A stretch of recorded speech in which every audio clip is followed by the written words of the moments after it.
Ladies and gentlemen, members of the City Council, please attend the call meeting of the City Council to be held in the 6th floor conference room, 801 Crawford Street, 5 p.m. Tuesday, June 11, 2013, for the purpose of a public work session. In addition, you may consider a motion to go into closed meeting by order of the mayor. Mr. Cherry? Yes. Mr. Edmonds? Here. Mr. Meeks? Mr. Moody? Here. Ms. Simmons? Here. Ms. Randall? Yes. Mayor Wright? Mr. Rowe? Thank you, ma'am. Ladies and gentlemen, we have tonight a public hearing on our enterprise zone application. We gave you a heads up about this before, a briefing, and we would like to brief you in work session about the status of our application and how it's come together. The same briefing was given to the EDA this morning. The EDA had a meeting, and I'm going to ask Patrick Small, our EDA director, to give this briefing. Patrick, how are you? Thank you, sir. As the city manager mentioned, we made this presentation to EDA this morning more as a matter of convenience because they happen to meet, but they're also one of your partners in the program in that they are the ones that administer the incentives. Ms. Kaler is actually going to make the presentation, but I want to pass around a copy of a letter that EDA authorized sending to the city manager this morning that indicates their willingness to be your partner in administering the incentive program. So without further ado, I'm going to ask Ms. Kaler to run through the presentation. She is our enterprise zone administrator, does a fabulous job with it, and she is the architect of our current application. Thank you, Mr. Small. Vice Mayor, members of council, Mr. Rowe, it's a pleasure to be with you this evening and give you more details than we shared with you a couple of months ago on our application for our second enterprise zone.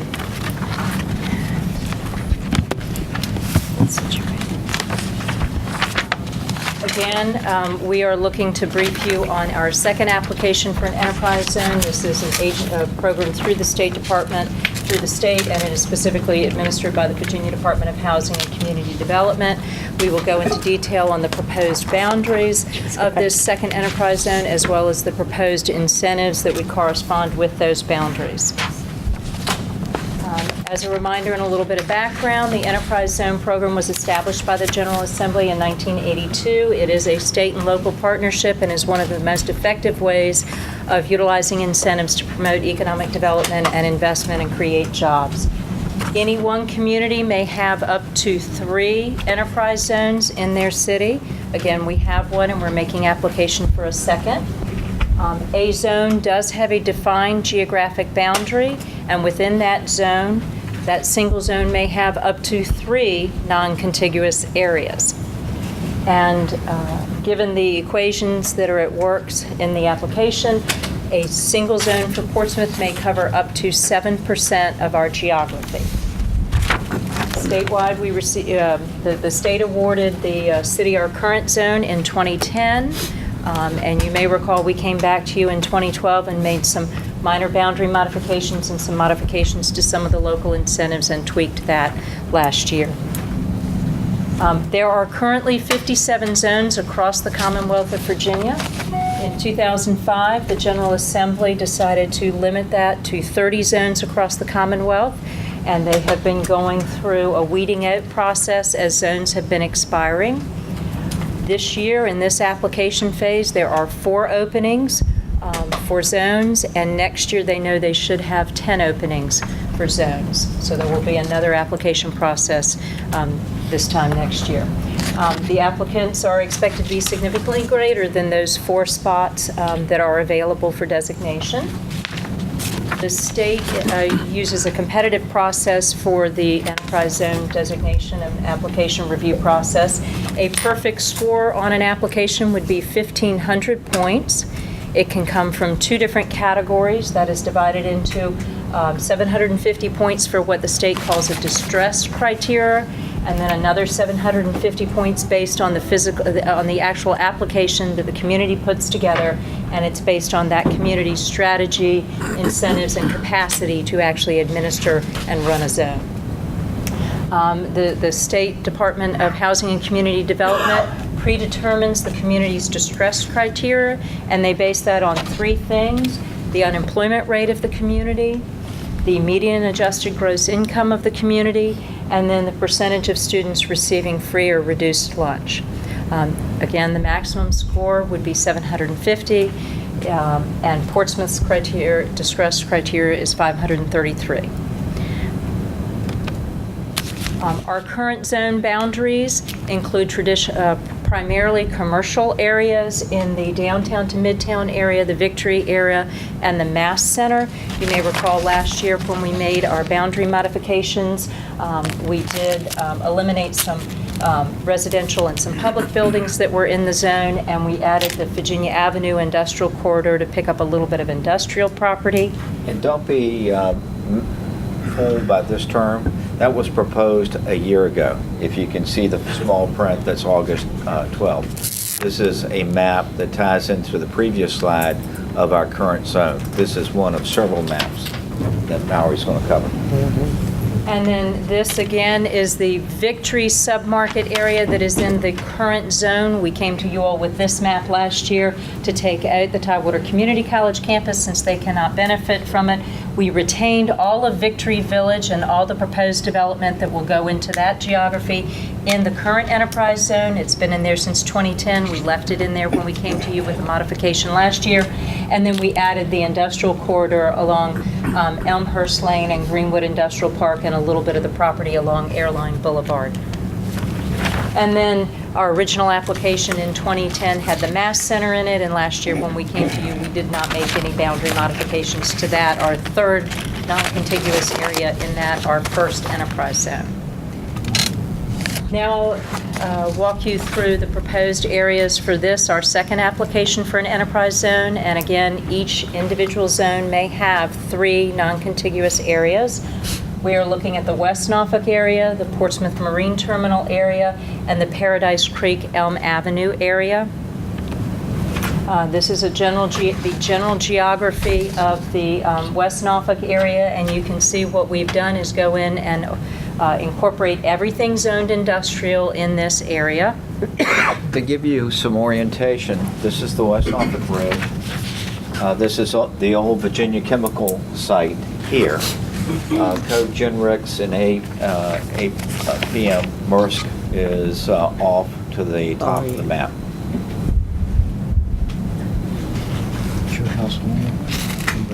This is the PMT area that we are proposing, and it includes not just the marine terminal, but also all the industrial property here along Harper Road, and it butts up to that Virginia Avenue industrial property that you all added and the state approved last year.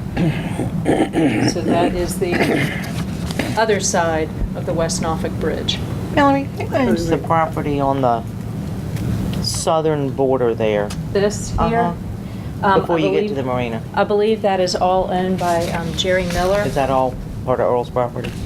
General Dynamics, NASCO, Oil Industries now. Yes, ma'am. And then this, to orient you, that roadway at the very north of this map is the 264. The yellow piece there is sort of the tip of the existing enterprise zone. This is Frederick Boulevard, so you run down Frederick Boulevard, picking up all the industrial property along Frederick Boulevard, all the way down to Elm Avenue, and then south down Burton's Point Road. Again, we've looked at all the industrially zoned property in this area, excluding anything owned by the shipyard, since a federal agency cannot take advantage of the program, or anything that might be owned by the city. We did pick up 1 or 2 small commercially zoned properties along Frederick Boulevard so that we could maintain that contiguous nature within this, our third non-contiguous area of our proposed zone. And again, to get you oriented, this is the Jordan Bridge coming into the gateway, as we refer to it, the Paradise Creek Gateway, and that's the shipyard up here. And actually, it doesn't show on an area on a PowerPoint, but you have a vertical map in your packets this evening with the city manager's report that shows you the current zone in yellow and the proposed 3 non-contiguous areas in red, so you can see the entire city in one snapshot.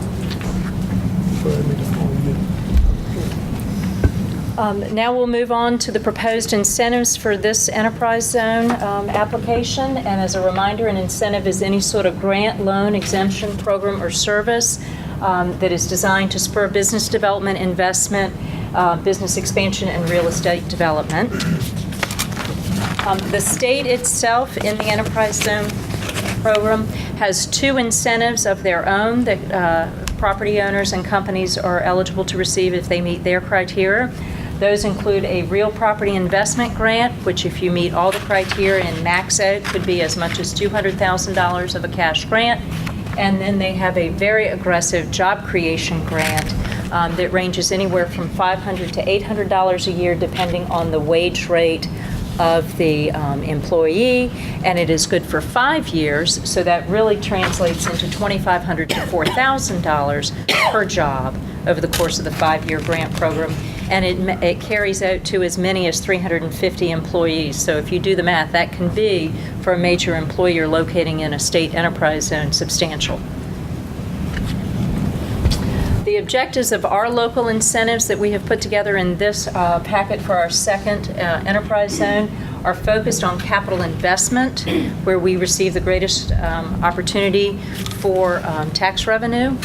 They have been designed to be self-funding from the proceeds of new revenues that we would receive through fees or taxes on a new property owner or business and their investment.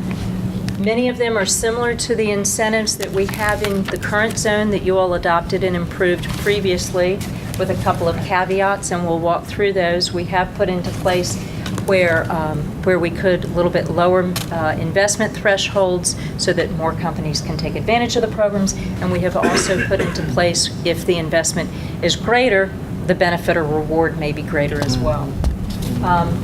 And again, we selected these minimum investment thresholds after evaluating our current zone and what was working in that zone, as well as looking at typical construction costs. These incentives that I'm going to walk through, while some may be similar or identical to the current zone, these are separate and apart and would only be applicable to this geography that we are proposing this evening. We have 6 local incentives we're suggesting to you tonight. 2 are, in fact, identical to the existing enterprise zone incentives. That is the development fee rebate and the rehabilitated real estate tax exemption program that's administered through the city assessor's office. Then we have 2 that are very similar, and I'll walk through the nuances of the changes that we would suggest for this zone, and those are the business personal property investment grant and the machinery and tool investment grant. And then we do have 2 brand new ones that we are suggesting for this enterprise zone, a real estate investment grant and then an environmental restoration site tax exemption. Again, the development fee rebate is identical to the program that we currently have in place and is one of the incentives that we have seen investors and businesses take advantage of since we put it into place over the last 2.5 years that we've had the zone. It's a rebate of 90% of the fees on rezoning, use permit, and subdivision applications and site plan review. And then it is a 50% rebate on building plan review and building permit, not to include any of the state levies that the building official's office collects. We can't rebate state revenue that we're simply a conduit for collecting. These are rebates after a certificate of occupancy's been received. The developments that are eligible for this are either new construction or improvements to an existing structure that total at least $50,000 and result in an increase in the property's real estate assessment based on the city assessor's new assessment after the improvements have been made. There are 2 parts to the application. When folks start pulling their various permits or putting their various applications, they fill out a short form and let me know. And then 120 days after they've actually gotten their CO, they come in and bring further documentation, and we confirm that with all the various departments that work with us on this, which include working with, as I mentioned, the planning department, the engineering department, and the building officials, since those are the departments that are involved in these various rebates. They confirm what's been paid. The real estate The Rehabilitated Real Estate Tax Exemption Program is a program through the City Assessor's Office that is available citywide. And the process citywide is a 10-year real estate exemption for increases in the real estate assessment from renovations for commercial and industrial property that's at least 25 years in age and has an assessed value after the renovation that is at least 60% due to the renovation, but no more than 15%, but cannot be a result of an increase in the building size by any more than 15%. So you can't have a 10,000 square foot building build a 40,000 square foot addition and take advantage of the entire program. What we have done within your current enterprise zone, what you all approved previously, and is what we are recommending to continue into this second enterprise zone, would be to continue to waive the $50 application fee if you're in the enterprise zone for this program, to allow mixed-use properties, so long as that residential component was no greater than 80%, to reduce the building age requirement to only 15 years, and then if in fact the renovation results in an assessment that's at least 100% of what was on the books prior to improvement, then you have as the opportunity to extend the program for another 5 years, but with a reducing benefit in each year for years 11 through 15. Because one of the things that the state looks at when they look at evaluating your local enterprise, your local incentives, is is this a program that's offered citywide? And if it is, are there any nuances if you're in the zone? Because if you're simply going to offer things that are available citywide, well, then you're not really putting any added value on the table for the enterprise zone. The Business Personal Property Investment Grant is similar to the program that you have in place now for the current enterprise zone. It's a cash grant equal to 50% of the net new increase in business personal property tax paid by a company over a 5-year period. It's only paid after the company has paid all their taxes, and the city has funneled that 50% increase over to the EDA for the EDA to then make the grant. The requirements are that the company invest at least $100,000 in taxable tangible personal property. Where we are making a change from the existing program in the current zone is we're suggesting that the job requirement be reduced to 5 new jobs in the Commonwealth rather than 10. We have continually found that we need to tweak that number. Obviously have a current business license, sign a performance agreement with the EDA saying that if you up and leave within 5 years of having received the grant, that you would have to return those monies of the grant that you received to the city, and then authorize the city, the Commissioner of Revenue to release certain information to the enterprise zone administrator to be able to do the program. One of the things we're suggesting in the new zone is if in fact your investment, the company's investment, is substantially more than the minimum of $100,000, increase that grant to 60% of the net new. So you invest more, you stand to benefit a little bit more. Similarly, on the machinery and tool tax grant that we have in place in the current zone, we're suggesting you follow most of that for the second zone as well, with a couple of exceptions. It still would be 50% grant funneled through the EDA on the net new increase in machinery and tool taxes paid by the company. Again, it would only be paid after the company has paid their taxes and the monies have been remitted from the city to the EDA to fund that grant. We're suggesting that they invest a minimum of $500,000 in taxable machinery and tool. The current zone has a minimum investment of $1 million on that. And again, we're looking at reducing the employment requirement, because what we have been finding with these that have been in place in the current zone is we need to continually tweak this so companies can take advantage of this by right incentive. Again, sign a performance agreement saying if you up and leave within 5 years of receiving the last grant, you must return the funds to the city, and authorize the Commissioner of Revenue to release certain information to the zone administrator. Similar to the Business Personal Property Investment Grant, if the investment increases, there's an opportunity for the company, for the investor, to receive additional benefit, be rewarded as their tax liability and their investment increases. The first of the two new incentives we're suggesting include a real estate investment grant. This would be a cash grant from the EDA equal to 50% of the net increase in the real estate taxes paid on improvements, not the land, just the improvements, by a qualifying company over a 5-year period. Again, it would only be paid after the company has actually paid their real estate taxes and the monies have been remitted for the grant to the EDA. A qualifying property owner must invest at least $500,000 in new construction, authorize the city assessor to release certain information to the local enterprise zone administrator, and again, 2 additional levels of enhanced benefit if the investment increases. Keep in mind, we have the rehabilitated real estate tax exemption for someone doing improvements to an existing building. This offers the opportunity for someone who's building new to take advantage of a program and have an incentive. So we're offering sort of equal opportunity and balances there. And then the last is taking an existing program that is on the books and the code and enhancing that a little bit more, and that's the environmental restoration site exemption. This one already is in place with a 5-year real estate tax exemption for land and improvements on an environmental restoration site for the full assessed value up to $3 million, and then the current program, anything in excess on the assessment over $3 million is taxable.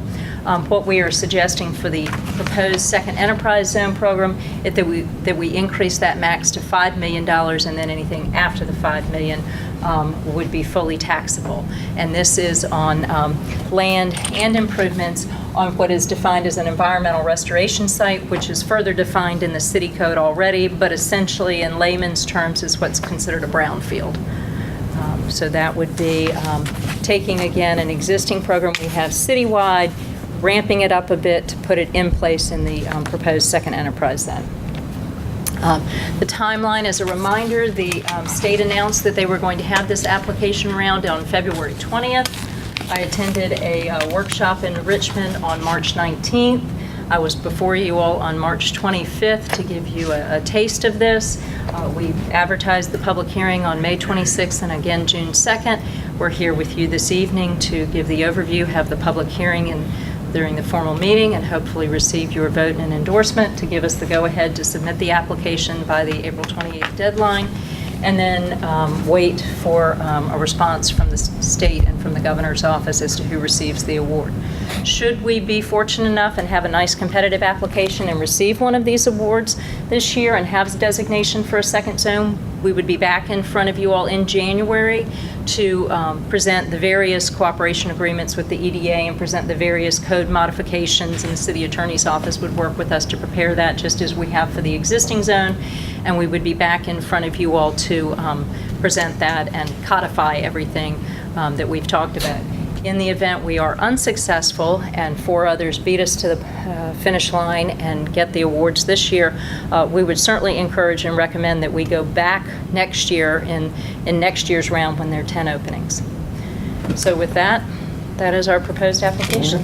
Remember that the max score you can get is 1,500, and it's divided into 2 categories, 750 apiece. The state predetermines the distress category and gives the score. So we start with a score of 533 based on our stress. And then so the max score that we can get would be 1283. So that's why we need to have a very competitive application in the second half. And the second half are the incentives. Imagine this tabletop. We get no revenue from this tabletop. And so what we're proposing is to give incentives where the incremental increase in the revenue that we get from the new development, we give it back in the way of grants. These are performance grants that are tied to 5 years. So it's a good deal all the way around. It provides us a good tool to get people interested in developing new jobs and new real estate improvements in Portsmouth. Mr. Moody? Thank you, Mayor. A couple of questions. What, and I know there are probably a lot of them, what are some of the recent success stories That's a very good question. that these Yeah. incentives have attracted jobs and our investment? I think all of us can think of one or two, but I'm sure Patrick's got a whole laundry list. Well, we have a copy of the annual report that we'd love to make available to you for last year that specifies the success. The one that stands most clearly in my mind, and it wasn't a major incentive, but it was the rehabilitation of the Navy Y. Chick-fil-A is going to be eligible. In fact, they are offsetting the cost of their traffic signal, specifically with the state's grant that they're getting for the real property investment grant. So those are two very good ones that stand out. The changes we're proposing in here, first of all, your existing zone, again, is primarily geared towards your commercial areas. And there's some hurdles in there that we're trying to overcome in the second application. Those hurdles are the high level of thresholds that we've set. So we found that the manufacturers that tend to be looking at the city of Portsmouth because of the built out nature tend to be smaller. They're looking at 1 acre sites, or they're looking at going into an existing building. $1 million in capital equipment, that's a pretty big investment for a small manufacturer. So, with the second zone, we're looking to maybe get a more robust application perhaps than the first, and at some point may come back to you and take a look at that first zone again for where we can tweak it to make it more effective as well. But to directly answer the question, Chick-fil-A, the Navy Y, Is Kroger a recipient?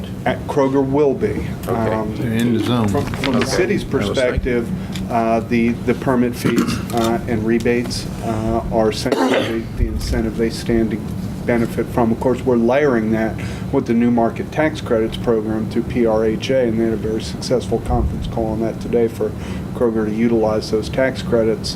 Kroger and the attendant development that goes around it, the junior anchor and some of the out parcels, will individually be eligible for that state real property investment grant. And if I Ms. may add, Simmons? they are all pay-for-performance after-the-fact grants. So it is after the facility has their CO, the company is up and running, has employees. Yes, ma'am. In the packet I got for the EDA meeting, which I'm sorry I missed this morning, I was getting a new tooth.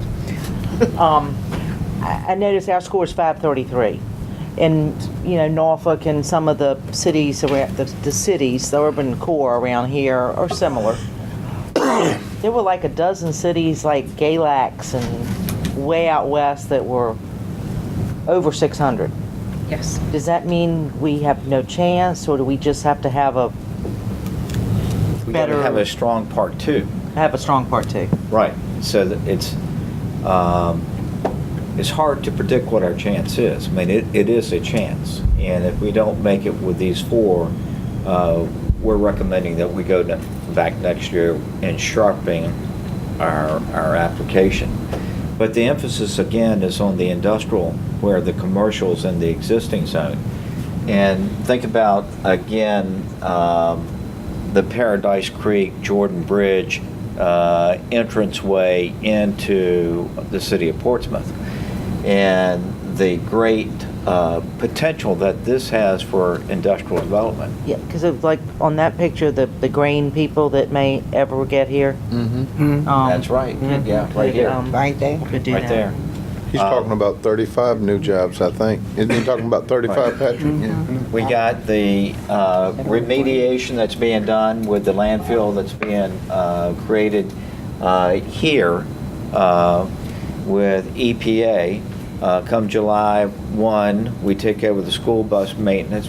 Once we get the base completed, we'll be able to utilize that site for additional fill, which will then bring the elevation of the landfill down. They'll cap this off with a membrane that's impermeable, and you can build on top of that. And so we're gaining industrial land, and it's going to be quite a industrial gateway. And so we need the tools. We need the tools in our toolbox to entice small manufacturers to locate here in Portsmouth. That's why we have this gerrymander-looking site. It picks up every conceivable industrial site from there to All the way Frederick. through. And I think the city manager can attest, when you get to some of these really distressed rural communities, if you meet their county administrator and you get the person's business card, not only are they county administrator, but they're director of economic development, their emergency management director, their director of public utilities. So it's not just the incentives, it is your organizational capacity to utilize this. And although she's probably too modest to admit it, I would suggest that there's a bunch of points standing right here at your podium tonight as well. So. I concur. We're blessed. Yeah.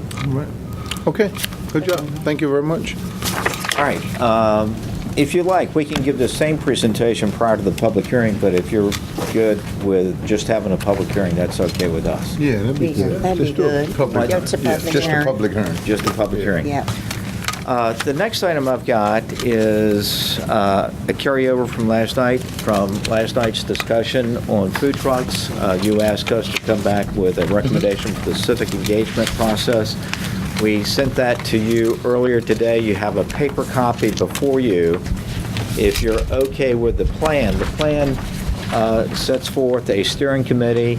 It makes recommendations on the size and the membership of the committee. Proposes a schedule, and it's a pretty aggressive schedule that would bring the report from the steering committee back to council the first meeting in September. If you like this, we can put it on the work session for the next meeting, or whichever agenda works for the next meeting, so that you can start populating the committee and they can get to work. Let me just ask, why do we have 4 citizen slots and only 2 restaurant representatives? What was the thinking behind that? It can be reversed. I mean, it's not I a think we lot. ought to do that, or either balance it, Yeah. make it 3 and 3. I think, I I agree. That's a good point. I agree with mean, that. there was no magic. We're not trying to stack the deck. Okay, all right, yeah, let's do that. Can we do 3 and 3? 3. Okay. Or maybe That's I 2, think you're 4? right the first time, 2 Yeah. and 4, and Okay. 2 and heavy 4. on Two the- citizens and and four. 4 people. restaurants. So we're Yeah. We're done. foodies. Yeah. But this looks good. Yeah, professional food people. This looks good. And I think it would be good, too, if we look at a cross-section of the city as we bring people in on these committees, and not just downtown or uptown, Right. but get a diverse representation. Okay, very good. How you gonna decide on the 2 citizens? You all would. We will. You would populate it. We'll make these corrections and email this sheet to you, and then through your Make process of picking people, Maybe as we think about them, we could let our personnel committee know, so that by the time you get to your next meeting, there's a whole list of folks to Got a think list of about. folks we Yeah. can pick from. Good idea. You gonna forward them to, Yeah. names to me and Bill? Yeah. Okay. That's a good. So by the They time give you us come all back, open input. you got a list of 20 names. Okay. yeah. And just be prepared to do it at the next Yeah, meeting. just do it. Yeah. All right, All very right. good. Good deal? Okay, yep. All right. The last item is the budget transfer that's before you tonight. We've had a very interesting development that take place since the preparation of the budget transfer. We were going to brief you tonight what makes up that transfer.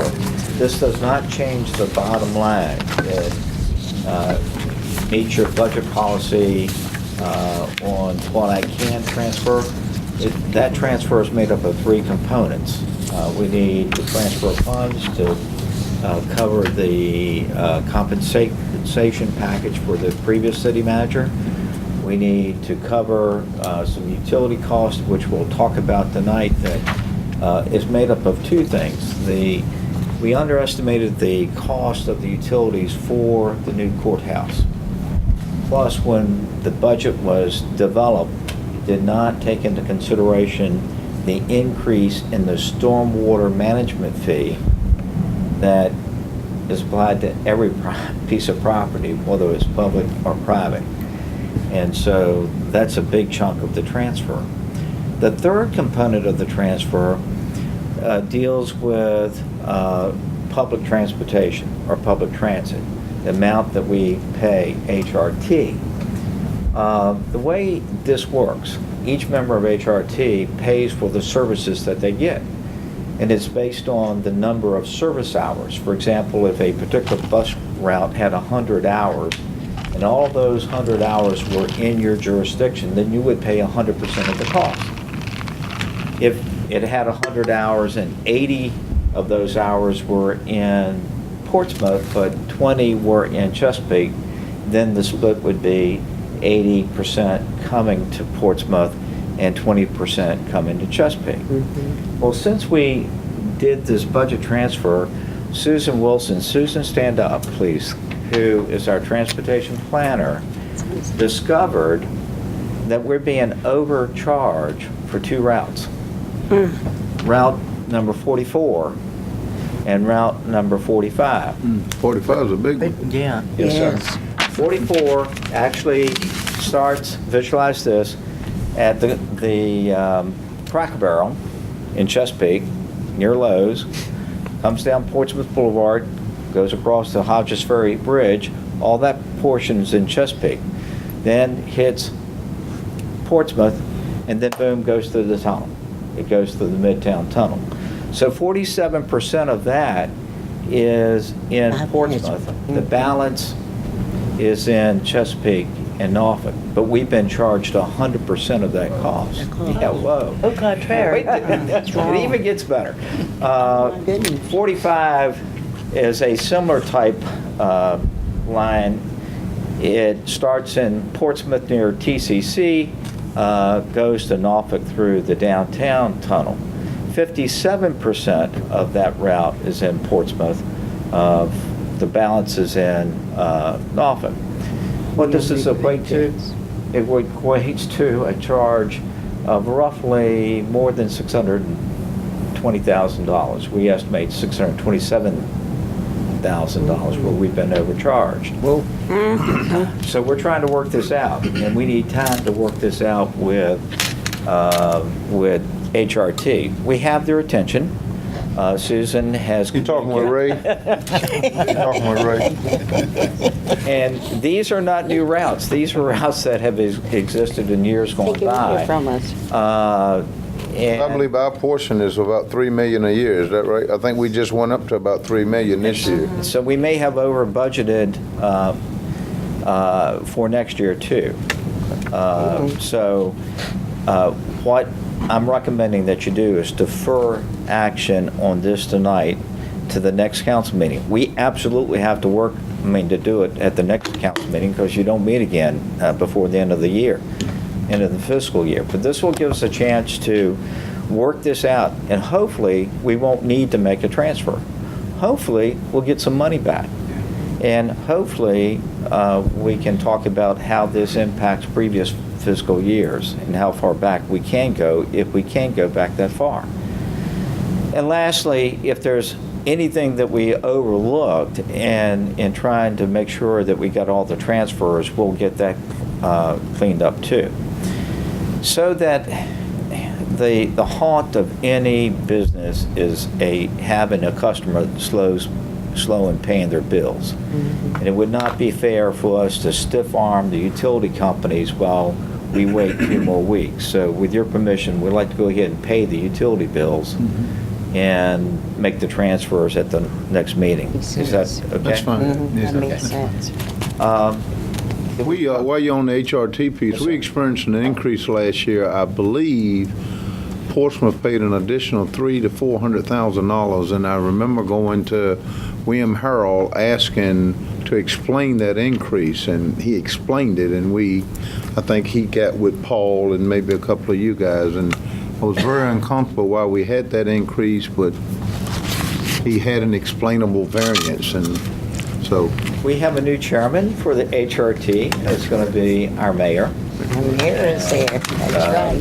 We'll have a strong voice. Remember how this works. We have one, and then the governor appoints one. And Brad Hunter's our other member. And Brad's a dynamic, smart guy. And he brings to the table several passions. One, a passion for the city, but a passion for business too, so he understands. And so we're blessed to have a good good representatives around the table, plus a good staff that is finding these things out. I challenge the staff to look at our transit. How can we develop a system that gets more opportunity for riding transit other than the transit-dependent population? And that's what haunts the HRT. That's right. Because when you think about how good is a system where you have your locality saying, I'll only pay this much, and if I don't like this much, I'll cut back the number of hours. And when you cut back the number of hours, you're cutting back service, and you're cutting. Would you wait 2 hours or take a bus that takes you 2 hours to get from home to work and back? That does not make it conducive, and that's why the HRT needs an independent source of funding other than the cities. And that's a loud message that HRT and the commission has taken to the General Assembly. Oh, yeah. All right, with that covers everything? We have any late items? No, sir. We have a need for a closed meeting. Sure. But you have council liaison reports too. Anybody Okay. have anything? Liaisons? Okay. Just on the HRT piece, we actually went through and did a survey last year that actually did a breakdown of who's riding and using the transit, and it was really disturbing. South side and the peninsula, there's very few people outside of people that have to use it or people that don't have any other mode of transportation, and that's not good and not healthy as a agency, especially a regional agency like HRT. And so one of the initiatives that we tried to do was to go 365 pass last year just to try to get more people in the seats, and that backfired because we had a lot of college kids and some folks that took advantage of it, and I think HRT is on track to lose about $1.5 million on the Go 365. And so all of the colleges and universities came complaining because when we launched it, we pretty much let them have it for almost free. I think about 40 or 50 cents a ride.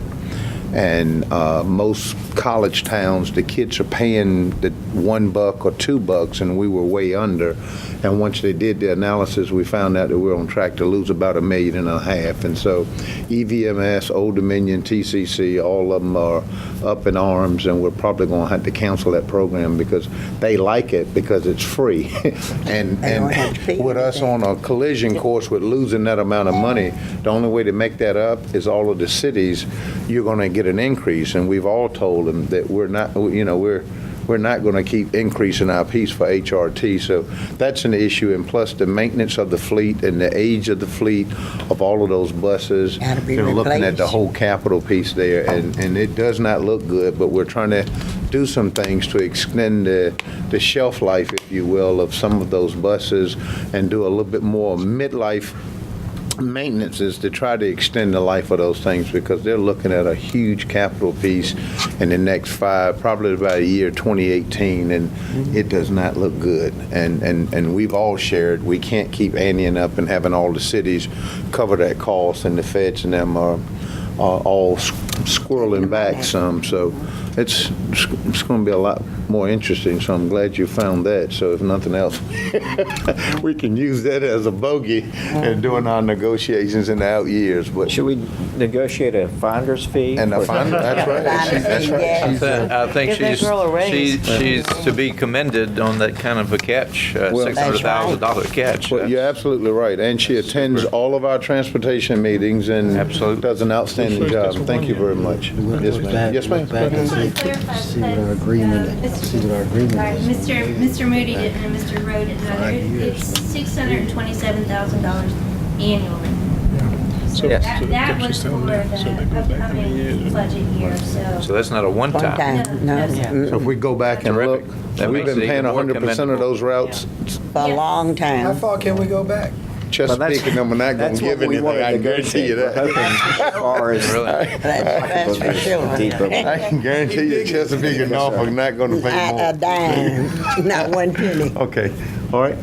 Motion. Councilmember, you have a motion for closed. Before you read the motion, I caught a typo in it. At the end of the first sentence in paragraph A, just strike the word "the," very last word, when whoever reads it. Okay. It says "in the," and just strike the word "the." Okay. And just go to the word. Okay, Bishop, you want to take us in? I move to go into closed meeting, a closed meeting pursuant to provisions of Virginia Code Section 2.2-3711 for the following purposes: consideration of the sale of publicly held real property in Churchland and the acquisition of real property for a public purpose in Craddock where open meetings discussion would adversely affect negotiating strategy as permitted under subsection A3. B, consideration of candidates for appointment to city boards and commissions as permitted under subsection A.1. And C, discussion of a personnel matter involving members of city council as permitted under subsection A.1. Okay. Second. Mr. Cherry? Yes. Mr. Edmonds? Yes. Mr. Meeks is absent. Mr. Moody? Yes. Ms. Simmons? Yes. Ms. Randall? Yes. Mayor Wright? Yes. We are in closed session. Thank you. Okay.